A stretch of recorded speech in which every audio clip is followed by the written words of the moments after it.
Alhamdulillah wassalatu wassalamu ala Rasulillah wa ba'd. Ayoul ikhwah a'azzani wa a'azzakumullah. Kita lanjutkan pembacaan Al-Adabul Mufrad.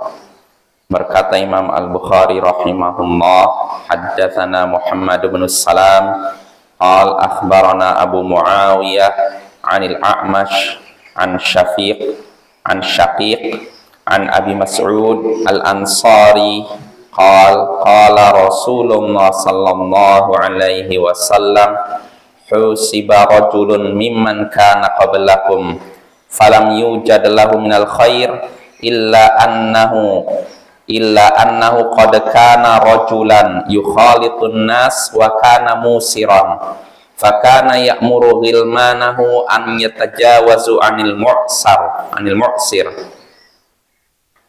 faqala Allahu azza wa jalla fa nahnu ahaqqu bidzalika minhu fatajawaza anhu. Telah menceritakan kepada kami Muhammad bin Salam, ia berkata telah mengabarkan kepada kami Abu Muawiyah dari Al-A'mash, dari Shaqiq, dari Abu Mas'ud Al-Ansari, ia berkata Rasulullah sallallahu alaihi wasallam bersabda, seorang diperiksa, ada seorang sebelum kalian yang diperiksa amalannya lalu tidak didapati kebaikannya, hanya saja ia adalah seorang yang mempergauli orang lain dan ia adalah orang yang berkecukupan. Lalu dia menyuruh para pembantunya untuk memaafkan orang yang sulit membayar hutang. Allah Azza wa Jalla berfirman, kami lebih berhak atas demikian daripada orang ini, maka Allah pun memaafkannya. Nah, ini hadisnya ya ikhwah dari Abu Mas'ud Al-Ansari. Di sini Rasulullah SAW mengabarkan bahwasanya ada orang sebelum kalian, kata Nabi, kata Rasulullah, orang sebelum kalian itu orang zaman dahulu. Ada orang sebelum kita, zaman sebelum kita, jauh sebelum zaman Nabi, orang ini diperiksa amalannya, dihitung amalannya, lalu tidak didapati punya kebaikan sama sekali. Artinya dia pelaku maksiat, ya, nggak punya kebaikan. Hanya saja dia punya satu kebaikan. Apa kebaikannya? Dia orang yang suka mempergauli masyarakat dan dia orang yang berkecukupan, punya duit. Nah, apa kebaikannya? Kalau dia ingin menagih hutang dari orang yang sulit bayar hutang, dia menyuruh pembantunya, kamu datangi fulan, nah, tagih hutangnya. Kalau sulit, udah nggak usah dibayar. Kalau dia ternyata ditagih hutang lalu tidak sanggup bayar, udah nggak usah dibayar aja, maafkan saja. Nah, ini kebaikannya. Dia nggak punya kebaikan apa-apa kecuali ini saja.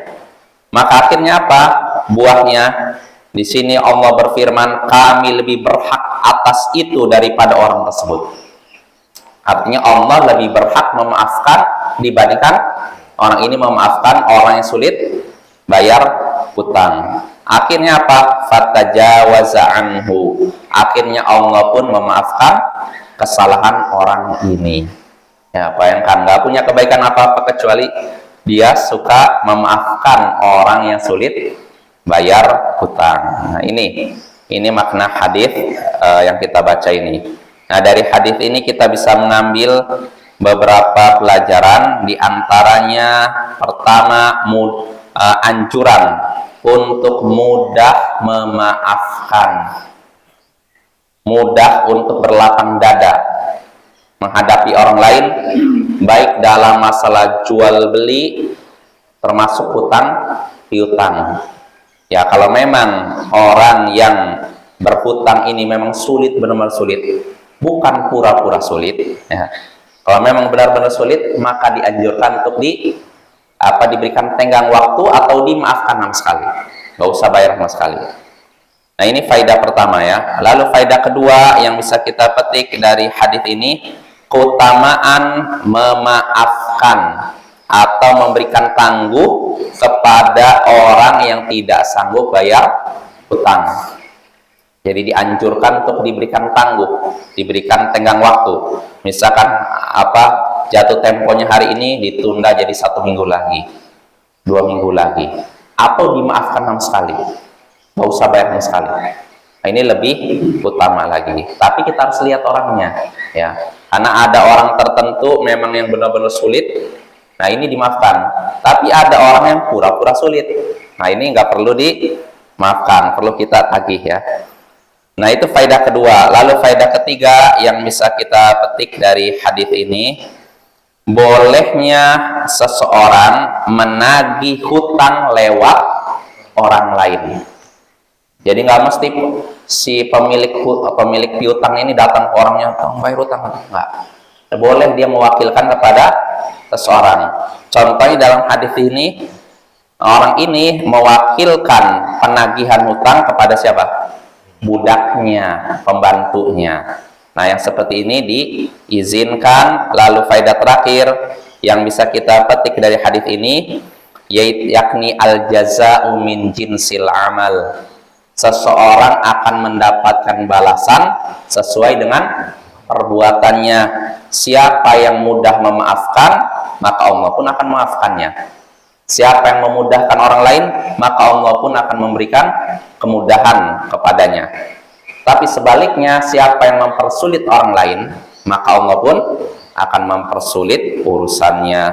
Wa sallallahu ala nabiyyina Muhammadin wa ala alihi wa sahbihi ajma'in. Wa akhiru da'wana anil hamdulillahi rabbil alamin. Assalamualaikum warahmatullahi wabarakatuh.